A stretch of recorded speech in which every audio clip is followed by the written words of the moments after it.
जय हिंद, नमस्कार फ्रेंड्स। ज्योति क्लासेस में आप सभी का एक बार फिर से स्वागत है। जैसा कि आप सभी को पता है, हमारी होम साइंस की सीरीज कंटिन्यू है और हमने जो है हमारा क्लास 6 कंप्लीट कर लिया और स्टार्ट किया हमने हमारा क्लास 7। तो क्लास 7 में भी हमने प्रीवियस क्लास के माध्यम से हमारा चैप्टर 9 जो था उसको बहुत ही अच्छे से कंप्लीट किया है। जो व्यूअर्स हमारे साथ न्यू जुड़े हैं उन्होंने अभी तक अगर 6 की और जो हमने 7 में जितने भी चैप्टर पढ़े उनकी वीडियोज़ नहीं देखी है तो प्लीज़ प्लेलिस्ट में जाइए। वहाँ पर आपको सारे ही चैप्टर टॉपिक वाइज आपको प्रोवाइड कराए गए हैं, जो कि बहुत ईजी लैंग्वेज में आपको एक एक चीज़ पॉइंट टू पॉइंट आपको समझाया गया है। और हाँ फ्रेंड्स, वीडियो को अगर जब आप देखते हैं तो मैं बार बार कहती हूँ पूरा देखा करिए, आधा अधूरा देख के मत छोड़िए, जिससे कि आपको अगर आप आधा अधूरा देखेंगे तो आपको कुछ भी समझ में नहीं आएगा। और हाँ, जो हमारा टारगेट है, टारगेट क्या है कि एक बार हम अपना होम साइंस के सिलेबस पढ़ लें, उसके बाद होम साइंस से रिलेटेड कोई भी एग्ज़ाम निकलता है, हर एग्ज़ाम के लिए हम अपने आप को प्रिपेयर्ड पाएँ। तो इसी सोच के साथ फ्रेंड्स, अगर आपको वीडियो अच्छी लग रही हो तो चैनल को सब्सक्राइब कीजिए, बेल आइकन प्रेस कीजिए, नोटिफिकेशन को ऑन कीजिए, और जिससे कि आप जब भी मैं वीडियो बनाती हूँ आपके पास सबसे पहले वो वीडियो पहुंच जाए। और हाँ, वीडियो को दोस्तों के साथ शेयर कीजिए, जिससे कि उनकी भी पढ़ाई कंटिन्यू हो सके और इसी से हम क्या करें, एक दूसरे की हेल्प कर सके। तो चलिए फ्रेंड्स, स्टार्ट करते हैं अपनी आज की क्लास। आज की क्लास में आज हम क्या करने वाले हैं, हमने कंप्लीट कर लिया जैसा मैंने बोला हमारा चैप्टर 9 क्लास 7 का, और आज हम करेंगे चैप्टर 9 का क्या, हमारा स्मरणीय तथ्य। It means important point, memorable facts, conclusion, आप कुछ भी बोल सकते हो उसको। और देखेंगे इसकी प्रश्नावली जैसा कि हम हमेशा करते आए हैं। और उसके पहले फ्रेंड्स, हम एक बार हमने प्रीवियस क्लास में क्या पढ़ा है फटाफट उसका क्विक रिवीजन ले लेते हैं, जो कि हम हमेशा करते हैं। और आप सभी जानते हैं कि रिवीजन लेना कितना इम्पोर्टेंट है, और अगर आप हमारे साथ जुड़े हुए हैं तो आपको पता ही होगा कि रिवीजन लेने से और फिर पढ़ने से आपको कितना बेनिफिट मिल रहा है। आप आइए, आपको खुद ही फील हो रहा होगा। तो देखते हैं रिवीजन में हमने क्या पढ़ा था। प्रीवियस क्लास में हमने पढ़ा था प्रदूषण एवं संसाधन, और उसमें हमने देखा तो वायु एवं ध्वनि प्रदूषण, it means air and sound pollution क्या होता है। हमने पर्यावरण प्रदूषण का अर्थ समझा था, और फिर हमने देखा था वायु प्रदूषण। वायु प्रदूषण के कारण कौन कौन से हैं। फिर हमने देखा था वायु प्रदूषण से होने वाली हानियाँ, वायु प्रदूषण को रोकने के उपाय कौन कौन से, उनके बारे में हमने जाना था। इन सभी के बारे में हमने पढ़ा था। फिर हमने देखा था ध्वनि प्रदूषण का अर्थ एवं कारण। वायु प्रदूषण तो देख लिया, ध्वनि प्रदूषण भी है ना, तो ध्वनि प्रदूषण क्या होता है और इसका कारण क्या होता है हमने देखा था। फिर उसके बाद हमने देखा था ध्वनि प्रदूषण से क्या हानियाँ होती हैं, कुछ पॉइंट्स देखे थे। फिर हमने इसको देखे थे कि ध्वनि प्रदूषण को रोकने के क्या उपाय हो सकते हैं। तो ये सारे ही पॉइंट्स क्या थे फ्रेंड्स, हमने बहुत ही अच्छे से प्रीवियस क्लास में आपको समझाए हैं, बहुत ही अच्छे से एक्सप्लेन किया है जितनी ज़रूरत है। तो आपसे फिर बोल रही हूँ, अगर वीडियोस नहीं देखिए तो प्लेलिस्ट में जाइए, डोंट वरी, आपको वहाँ पे सारी ही वीडियोस मिल जाएंगी, टेंशन वाली कोई बात ही नहीं है। तो ये था फ्रेंड्स हमारा प्रीवियस क्लास। आई होप आपका एक बार क्विक रिवीजन हो गया होगा। स्टार्ट करते हैं आज की क्लास। देखते हैं इसी चैप्टर का स्मरणीय तथ्य और प्रश्नावली। पर्यावरण प्रदूषण का अति साधारण अर्थ है पर्यावरण का दूषित होना। यानी कि पर्यावरण प्रदूषण किसको कहते हैं, जब पर्यावरण क्या होता है, दूषित हो जाता है तो उसी को क्या कहते हैं, पर्यावरण प्रदूषण कहते हैं। पर्यावरण के किसी भी भाग का दूषित होना पर्यावरण प्रदूषण कहलाता है। ऑक्सीजन गैस हमारे लिए उपयोगी गैस है। वायु में हानिकारक गैसों का अनुपात बढ़ जाना तथा लाभदायक गैसों का अनुपात घट जाना ही क्या है, वायु प्रदूषण है। वायु प्रदूषण, ध्वनि प्रदूषण, जल प्रदूषण तथा मिट्टी प्रदूषण, ये सभी पर्यावरण प्रदूषण के प्रकार हैं। फिर वायु विभिन्न गैसों का एक मिश्रण है। वायु क्या है, विभिन्न गैसों का एक मिश्रण है।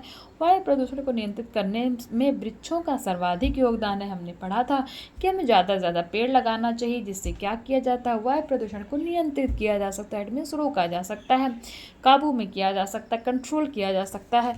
प्रशासन द्वारा वायु प्रदूषण को रोकथाम के कठोर नियम निर्धारित करने चाहिए। पर्यावरण में शोर अथवा ध्वनियों का बढ़ जाना ही क्या कहलाता है, ध्वनि प्रदूषण कहलाता है। तो हमने ध्वनि प्रदूषण देख लिया, वायु प्रदूषण देख लिया। इट मीन्स इस चैप्टर के जितना इम्पोर्टेंट था बुक के अकॉर्डिंग, वैसे तो इम्पोर्टेंट सब कुछ ही है, हमें इसीलिए तो हम सब पढ़ रहे हैं ना, नहीं तो हम इतना इतना ही पढ़ के ना छोड़ देते, तब तो हमारा कुछ क्या ही सिलेबस है, हर कोई एग्ज़ाम पास कर लेता है, हर कोई अपने लक्ष्य तक पहुंच जाता है। लेकिन बुक के अकॉर्डिंग इनको जो लगा है इन्होंने उतना इम्पोर्टेंट आपको बता दिया है। बट आपको सब कुछ पढ़ना है, क्या पता एग्जामिनर के मूड का है कभी भी कुछ भी पूछ लेता है किसी भी एग्जाम में, जो हम एक्सेप्ट भी नहीं करते, हमारे मतलब अनएक्सपेक्टेड होती है वो चीज़ें, वो भी हमसे एग्जाम में पूछ ली जाती हैं। चलिए फटाफट करते हैं प्रश्नावली, देखते हैं बहुविकल्पीय पर्यावरण प्रदूषण के अंतर्गत आते हैं क्या? वायु प्रदूषण, जल प्रदूषण, ध्वनि प्रदूषण या फिर ये सभी। तो पर्यावरण प्रदूषण के अंतर्गत क्या आते हैं? तो ये सभी आते हैं। हमने देखा था है कि वायु प्रदूषण भी आता है, जल प्रदूषण भी आता है और ध्वनि प्रदूषण भी आता है। तो आपका आंसर क्या हो जाएगा? ये सभी।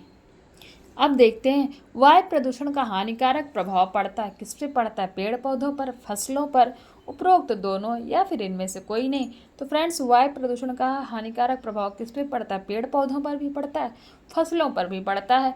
तो क्या हो जाएगा? उपरोक्त दोनों। रेडियो तथा टेलीविजन इत्यादि सुनने से क्या होता है? तेज आवाज़ में रेडियो तथा टेलीविजन इत्यादि सुनने चाहिए, तेज आवाज़ में सुनने चाहिए, धीमी आवाज़ में सुनने चाहिए, उपरोक्त दोनों या फिर इनमें से कोई नहीं। तो हमारा आंसर क्या हो जाए? धीमी आवाज़ में सुनना चाहिए, क्योंकि हम तेज आवाज़ में सुनेंगे तो क्या होगा? वायु प्रदूषण की श्रेणी में वो आएगा। अब देखते हैं रिक्त स्थानों की पूर्ति कीजिए। प्रकृति प्रदत्त वायु अपने आप में क्या करती है? विभिन्न गैसों का मिश्रण है। वायु प्रदूषण की मुख्य जिम्मेदारी क्या है? मानवीय सभ्यता ही है। डैश परीक्षण में वायु का प्रदूषण के कारक क्या हैं? परीक्षण भी वायु प्रदूषण के कारक हैं। कौन से? आवृत्ति परीक्षण भी क्या है? वायु प्रदूषण के कारक हैं। ध्वनि की तीव्रता का मापन करने की इकाई क्या है? डेसिबल है। यानी कि आपसे पूछा जाए जिसे साउंड की तीव्रता को मापा जा सकता है, ध्वनि की तीव्रता को, तो उस इकाई को क्या कहते हैं? तो डेसिबल कहते हैं। ध्वनि प्रदूषण से मानसिक तथा शारीरिक तनाव भी बढ़ता है। अब देखते हैं सही गलत। वायु पर्यावरण का एक अति महत्वपूर्ण घटक है, तो दिस स्टेटमेंट इज ट्रू। वायु प्रदूषण एक छोटी समस्या है कि वायु प्रदूषण क्या एक छोटी समस्या है? जी नहीं, ये स्टेटमेंट हमारा क्या हो जाएगा? फॉल्स हो जाएगा, क्योंकि वायु प्रदूषण क्या है? एक बहुत बड़ी समस्या है।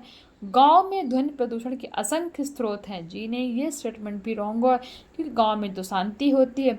असंख्य स्रोत यानी कि सोर्स कहाँ पाए जाते हैं? महानगरों में, शहरों में जो है वायु प्रदूषण के विभिन्न यानी कि असंख्य स्रोत पाए जाते हैं। तो ये स्टेटमेंट हमारा क्या है? रॉन्ग है। अत्यधिक ध्वनि प्रदूषण से व्यक्ति को चक्कर भी आ जाते हैं। जी हाँ, अगर बहुत ज़्यादा आवाज़ हो गई, उसको मतलब सुन नहीं पा रहा है, वो उसको दिक्कत हो रही है सुनने में, तो क्या होता है? व्यक्ति को चक्कर भी आ जाते हैं। फ्रेंड्स, ये था हमारा चैप्टर 9 का जो हमने पढ़ा, मेमोरेबल फैक्ट्स और इसकी प्रश्नावली। और ये देखिए, अति लघु उत्तरीय प्रश्न, लघु उत्तरीय प्रश्न, दीर्घ उत्तरीय प्रश्न, आप लोग इनको कर रहे हैं कि नहीं? क्योंकि ये आपको डेली होमवर्क के रूप में कराया जाता है। प्लीज़ आप इनको करिए, इनका स्क्रीनशॉट ले लीजिए, आपको अच्छे से दिख रहा होगा। और हाँ, इस चैप्टर के ये देखिए प्रश्नावली उत्तरमाला भी आपके पास यानी कि आंसर की भी दी गई है। आप चाहें तो इनका भी स्क्रीनशॉट ले सकते हैं, और इनका तो आप पक्का लिया करिए, क्योंकि ये आपके लिए बहुत इम्पॉर्टेंट है। आपसे मैं बार बार रिक्वेस्ट करती हूँ कि फ्रेंड्स, एक बार आप वीडियो देखिए, जैसे मैंने चैप्टर 9 कराया, एक बार इसको पूरा जो फुल एक्सप्लेन कराया गया उस वीडियो को देखिए और ध्यान से सुनिए, और उसके बाद आप जो है ये हम इसका जो प्रश्नावली कराते हैं, इनके जो क्वेश्चन आंसर है ना, प्लीज़ इसका स्क्रीनशॉट लेके रखा करिए है, और इनको करने की कोशिश कीजिए। आपको पता तो लगे कि आपको जो पढ़ाया जा रहा है, आप जिसमें अपना टाइम लगा रहे हैं, वो चीज़ें आपके समझ में भी आ रही हैं कि बस एवी बुक पढ़ रहे हो आप, हैं? तो प्लीज़ इनको आपसे मैं बार बार रिक्वेस्ट करती हूँ, प्लीज़ कमेंट कीजिए। कोई डाउट है तो बताइए, नहीं सॉल्व हो रहा है तो भी बताइए, और सॉल्व हो रहा है तो भी बताइए कि जी आप पढ़ा रहे हो मैम, हमें समझ में आ रहा है और हम क्वेश्चन को सॉल्व कर पा रहे हैं। तभी तो लगे ना कि आपकी तैयारी सही चल रही है कि नहीं चल रही है। मेरा टेबल थोड़ा सा ऐसे हिल रहा था।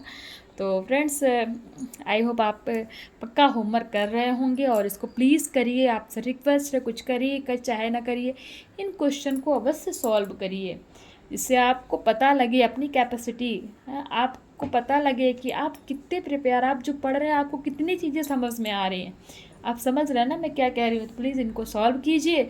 और ये था हमारा चैप्टर 9, जो कि प्रश्नावली के साथ क्या हुआ? समाप्त हो गया। और आगे आने वाले चैप्टर में हम क्या पढ़ने वाले फ्रेंड्स? हम आगे देखिए आपको दिखा देते। आगे वाले चैप्टर में हम पढ़ेंगे पाक कला, यानी कि व्यंजन तैयार करना एवं परोसना, इसके बारे में हमने प्रीवियस क्लास में भी कुछ बेसिक्स पढ़े थे। तो ये भी चैप्टर क्या इंटरेस्टिंग है और बहुत ही जो है हमारा होम मैनेजमेंट का जो ब्रांच है उसके अंतर्गत ये जो है हमारा ये कला आती है, इट मीन्स ये आर्ट आता है। तो कल हम इसको कंप्लीट करने वाले हैं, इसके बारे में हम पढ़ेंगे। तो चलिए फ्रेंड्स, बस यहीं तक था। और हाँ, वीडियो अच्छी लग रही है तो फिर बोलूँगी, चैनल को सब्सक्राइब कीजिए, बेल आइकन प्रेस कीजिए और वीडियो को ज़्यादा से ज़्यादा अपने फ्रेंड के साथ शेयर कीजिए फ्रेंड्स।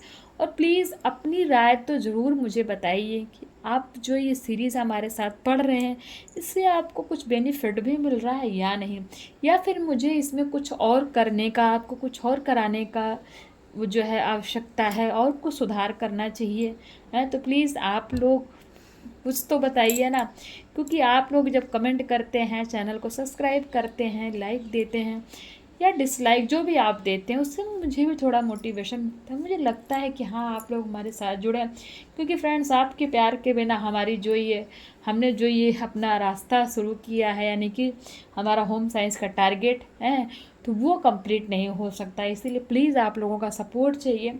आप लोग मुझे कमेंट के माध्यम से बताइए कि आप जो पढ़ रहे हो वो चीज़ें आपको समझ में आ रही हैं या फिर नहीं आ रही हैं, कुछ और कराने की आपको इनके भी क्वेश्चन आंसर चाहिए। आप लोग एटलीस्ट कुछ तो बोलिए। आप लोग कुछ भी नहीं बताते, कोई राय नहीं देते, तो मुझे क्या पता लगेगा कि मुझे क्या पढ़ाना है, क्या नहीं पढ़ाना है।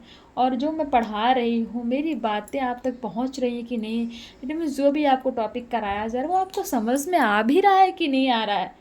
तो प्लीज़ अपनी राय बताइए, कमेंट कीजिए और चैनल को सब्सक्राइब कीजिए, जिससे क्या हो फ्रेंड्स, मुझे भी थोड़ा सा मोटिवेशन मिलता है और मेरे अंदर भी एक अलग एनर्जी थोड़ा सा एनर्जी और बढ़ जाती है कि मैं आपके लिए नेक्स्ट डे के लिए प्रिपेयर होती हूँ कि मुझे और अच्छे से कराना है और बढ़िया मटेरियल आपके लिए प्रोवाइड करना है फ्रेंड्स। वो मैं करूँगी, बस एक बार सिलेबस कंप्लीट कर लीजिए, उसके बाद आप देखिएगा, आप जब प्रीवियस ईयर करने लगेंगे ना, मैं आपको यहीं पे कराऊँगी, इसी चैनल पे टीजीटी पीजीटी के इन सभी के मैं आपको जो है प्रीवियस ईयर कराने वाली हूँ। उनसे जो भी क्वेश्चन, नेट के भी मैं क्वेश्चन पेपर आपको सॉल्व कराऊंगी। और मैं नहीं करूँगी, पहले आप करोगे फिर मैं करूँगी, और आप देखें ना आप कितने क्वेश्चन सही करते हो बिना मेरे कुछ पढ़ाए। किसके माध्यम से आप जो अपनी ये पढ़ाई कर रहे हो, इट मीन्स जो अपना आप सिलेबस कर रहे हो है। मैं तो बस आप लोगों के साथ थोड़ी सी आपकी हेल्प कर रही हूँ। बाकी फ्रेंड्स, मेरे पढ़ाने से क्या होगा जब आप खुद नहीं पढ़ना चाहेंगे। प्लीज़ थोड़ा सा सपोर्ट कीजिए और पढ़िए धीरे धीरे करके। हम अपना जो हमारा लक्ष्य है, और हमारा लक्ष्य क्या है कि हमारा होम साइंस से रिलेटेड जितने भी एग्ज़ाम हैं, एक बार हम अपना सिलेबस पढ़ें और उसके बाद हम होम साइंस से रिलेटेड कोई भी एग्ज़ाम होता है उसको क्वालिफाइड करने में हम अपने आप को क्या पाएँ, सक्षम पाएँ, उसके लिए हम अपने आप को प्रिपेयर्ड पाएँ।